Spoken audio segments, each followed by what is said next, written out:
Boy, you really do have everything here. Yeah. It is impressive, I have to say. They have 50,000 movies, I think so. That's too many. So you need to give me a few.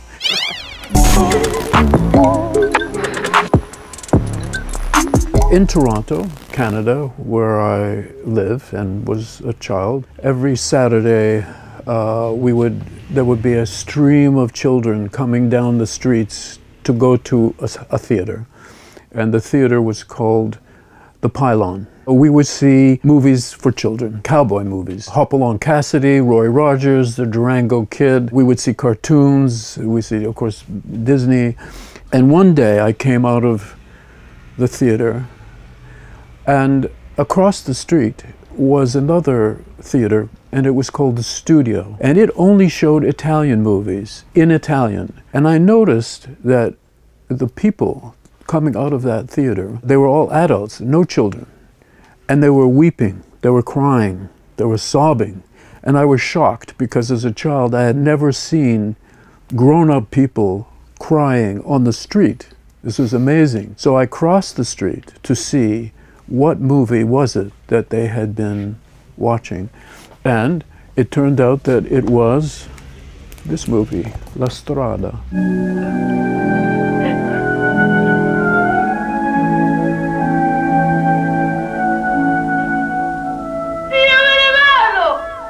That was my first understanding of the power of cinema, that it wasn't just a fun movie for children, a little adventure story, but that it could be emotionally very powerful.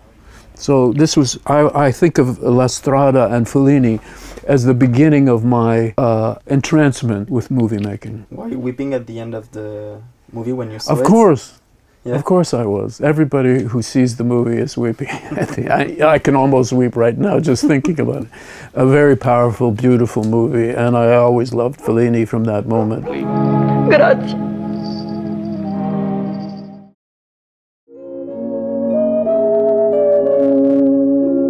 The Hour of the Wolf. This was a beautiful movie, very much a nightmare, and it had a particular importance for me because when I was making the movie The Fly, I had a scene where we needed the character of the Fly, played by Jeff Goldblum, to climb the walls and then climb up onto the ceiling. And I remembered that in this movie, there was a scene like that. That a man is so anguished, he's so in emotional pain that he can actually just walk up a wall and on the ceiling out of this anguish. Very Swedish.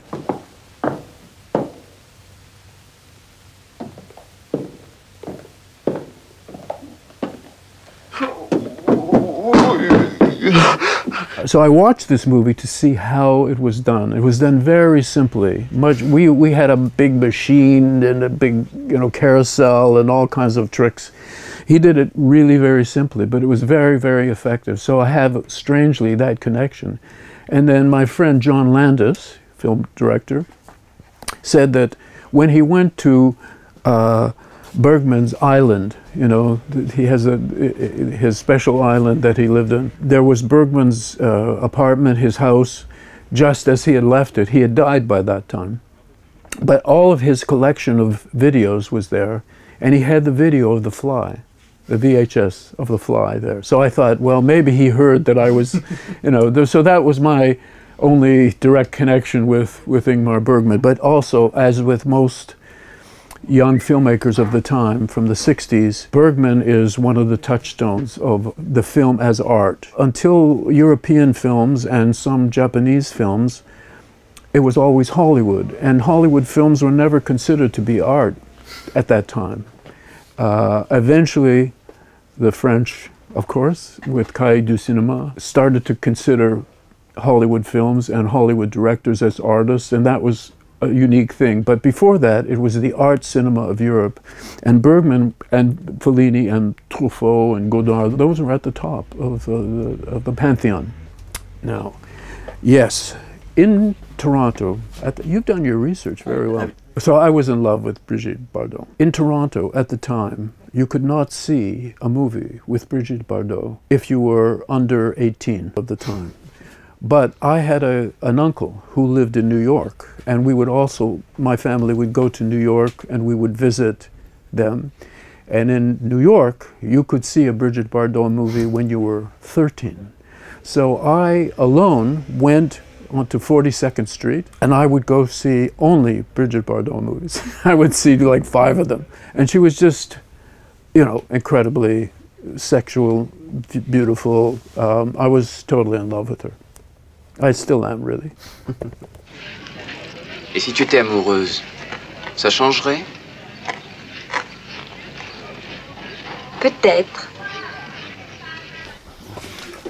Yeah, this was very interesting. I mean, normally, as a filmmaker, I don't think being in competition with other filmmakers is really healthy. I don't really think it's a good idea. But when I was asked to be president of the jury, again, I couldn't say no. Normally, I wouldn't want to do that, but I couldn't resist. So we saw many films by well-known filmmakers, and the last film to be shown was by 2 Belgian brothers who nobody heard of.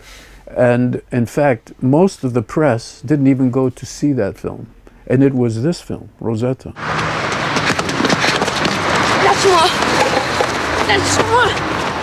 And we, the jury, all fell in love with this movie. We all voted for Rosetta, first ballot.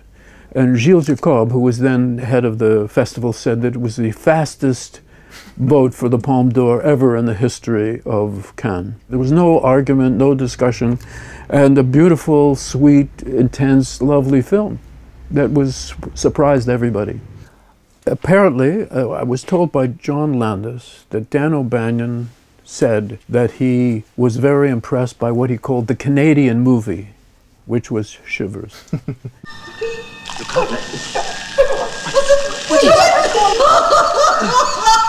And I thought that was interesting. And then I saw Alien, and in Alien, there's some things that are exactly like my very low-budget film, Shivers, which was a parasite that lives in your body, comes out of your mouth, jumps onto someone else's face, goes down their mouth.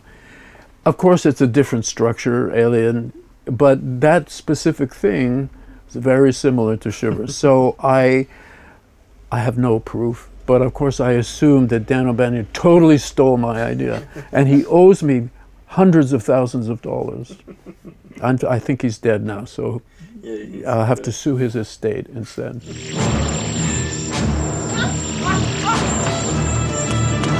Total Recall, I had done some work with Dino De Laurentiis, and he, at that point, was going to do Total Recall with Ronald Shusett, was going to produce it, he was writing it. It was based on a Philip K. Dick story. Pour ceux qui ne savent pas, Philip K. Dick c'est un immense auteur de SF, très souvent adapté au cinéma avec des films comme Blade Runner, Total Recall, Minority Report, bref, c'est une légende. I was very excited to do that, and I wrote several versions of this, I think 12 drafts of Total Recall. At a certain point, Ronald Shusett said to me, well, you know what you've done. You've written the Philip K. Dick version. I said, well, I thought that's what we were supposed to do. It is based on a Philip K. Dick story. I love Philip Dick. That's what I thought we were doing. He said, no, we want this movie to be like Raiders of the Lost Ark Go to Mars. I said, well, okay, I'm not doing that movie. So I said goodbye. A man is defined by his actions, not his memory. Altered States, yes, sure. It was very interesting because it was Paddy Chayefsky wrote the story, and it was very unlike the things that he was known for, to write a science fiction thing. And Ken Russell, also a very interesting person to do this, because I had seen Women in Love, which was the first movie that I had seen by him, which I really liked a lot.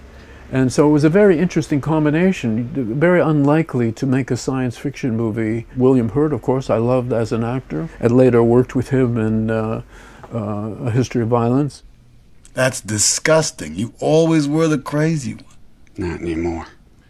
Yeah, I heard. I didn't think the movie was totally successful, but it was interesting. And it combined as I say, a strange group of people who normally you wouldn't think would make a science fiction movie.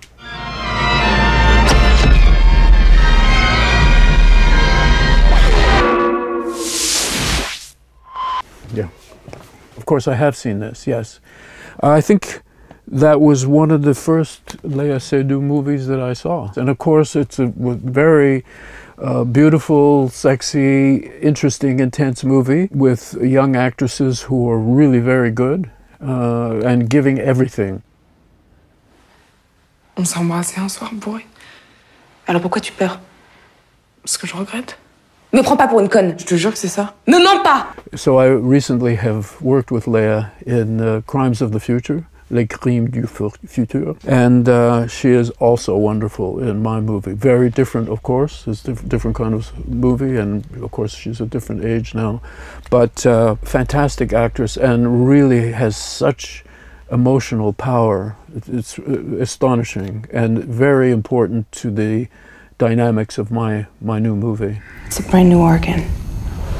Never before seen. Oh, personal shopper, yes, yes. Also, yes, I know Olivier Assayas, and this was one of the movies that convinced me to ask Kristen Stewart to be in Crimes of the Future.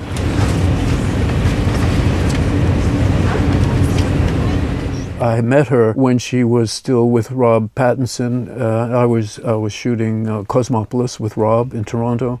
Let's say unsettled mood calms me. She came to visit. It was very lovely to meet her, but I didn't really know where she would develop as an actor, how she would develop as an actor from the original sort of Twilight movies. And I think both she and Rob developed fantastically. They both became really good actors. Of course, they're not connected anymore, but she really was shockingly good in my movie, Crimes of the Future. She really surprised me.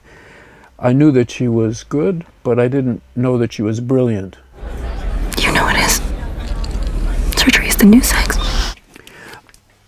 I think I saw this movie long ago. C'est à moi que tu parles, là. Oh, c'est à moi que tu parles. Mec, c'est à moi qui parle, son cul. C'est à moi qui parle, putain. Yes, I worked with Vincent Cassel twice. Fantastic emotional depth, intellect. He plays two very different roles in my two movies. Eastern Promises, he's a Russian gangster. So what?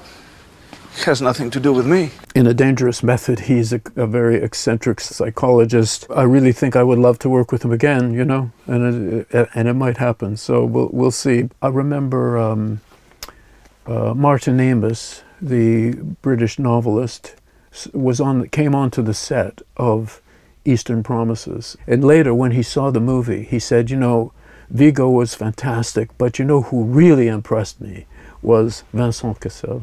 He and his wife were blown away by Vincent's performance. Titan, Julia Ducournau. I met her in Toronto. She was there for the Toronto Film Festival with her first film, which was called Grave.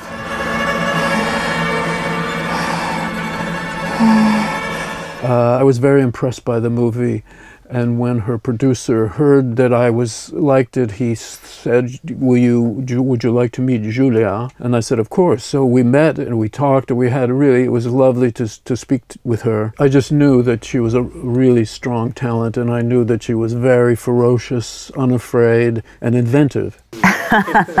Merci. So it didn't surprise me that she came out with another film that was in some ways even stronger than the first one. More adventurous, more dangerous, very dangerous movie.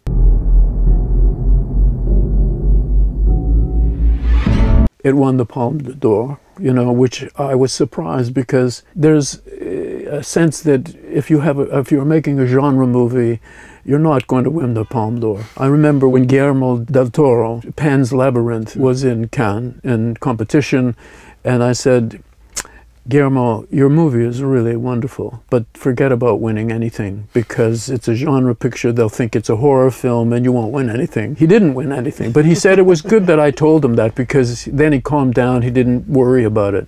But then, you see, you know, a movie like this wins, and then Guillermo wins an Oscar for A Shape of Water, so maybe isolation of horror films as a genre is over. Maybe now you understand that it's just cinema, it's pure cinema. A lot of critics made a comparison between Titan and Crash. Well, I think Julia has said that she's been influenced by my films, and that's very flattering to me. But obviously she's doing other things, you know, and certainly though Crash won a prize at Cannes, it did not win the Palme. So, you know, she's gone one higher. Star Wars. Well, one day in my house in Toronto, I got a phone call. And it was from somebody at Lucasfilm, and they said, we are making a movie called Revenge of the Jedi. Do you want to direct it? We're thinking of you directing it. And I said, well, I don't usually direct other people's material, I said. And they said, goodbye. And it was called Revenge of the Jedi, and then later they thought, wait, the Jedi don't take revenge, so we must call it Return of the Jedi instead. So that was as close as I got to making a Star Wars movie. That's that story. Good work, Commander. Leave us. Well, of course. Well, we will talk about Possessor, because it's my son's movie. He wrote and directed it, Brandon Cronenberg.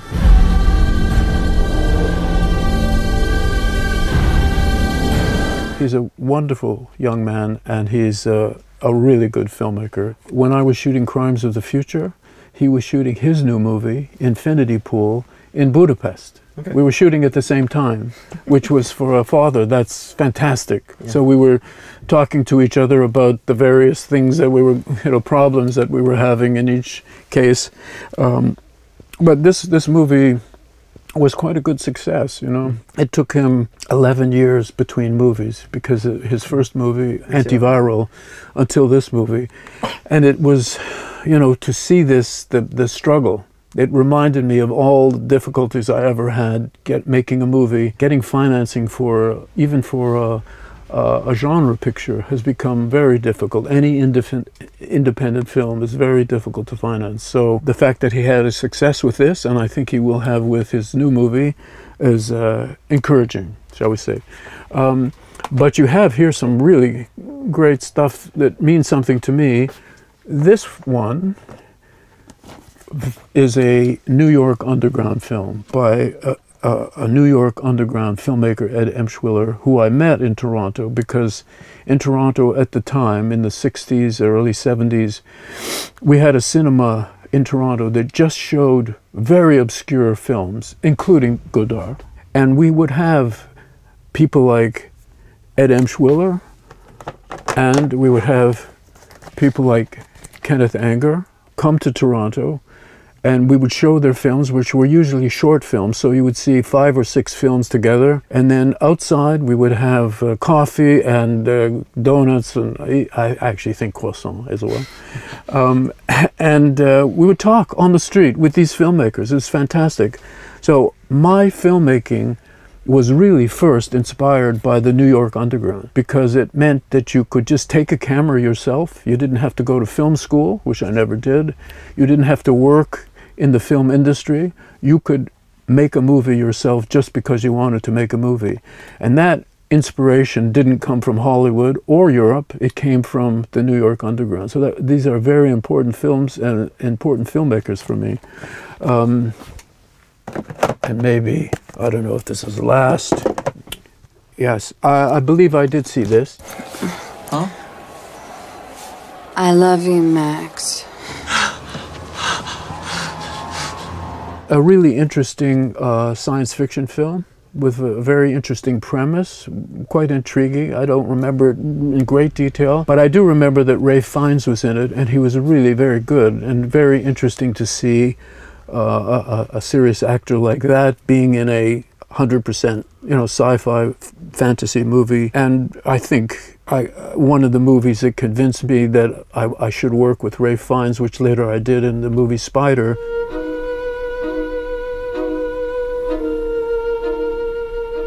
Wonderful actor, a very particularly special actor. I've read somewhere that he said that Spider was the movie where he was the less directed by a director? Yes, well, all of my actors say that because I'm very lazy.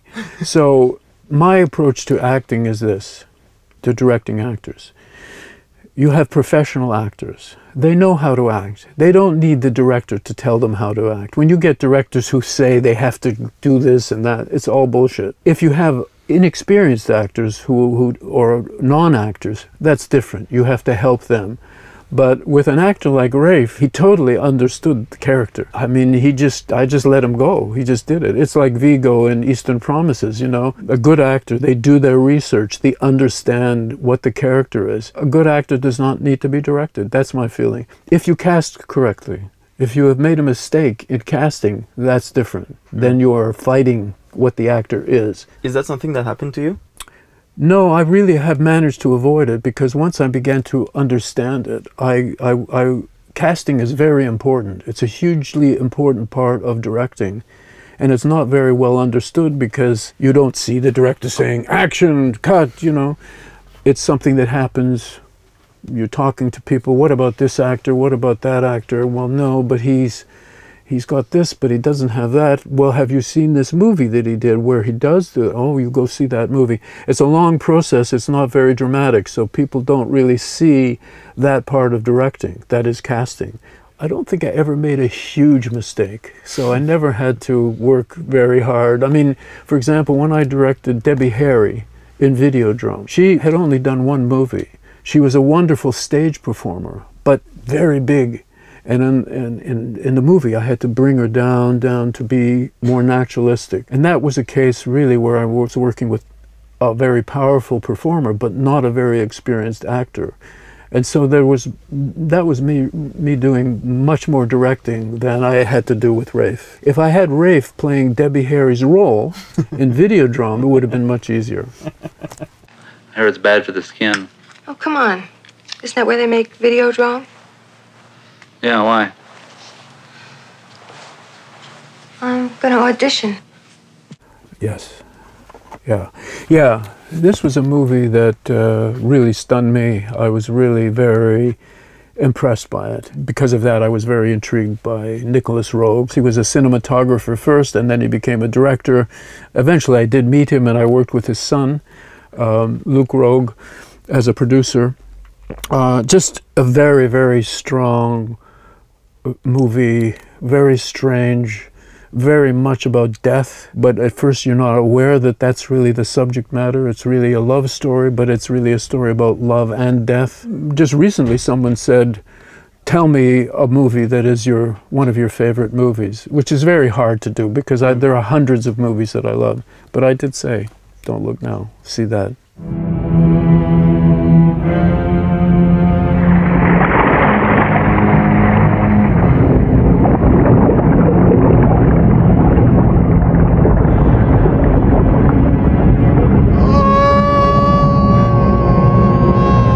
Well, thank you very much. Thank you. This was better than I thought it would be. I thought I had nothing to say.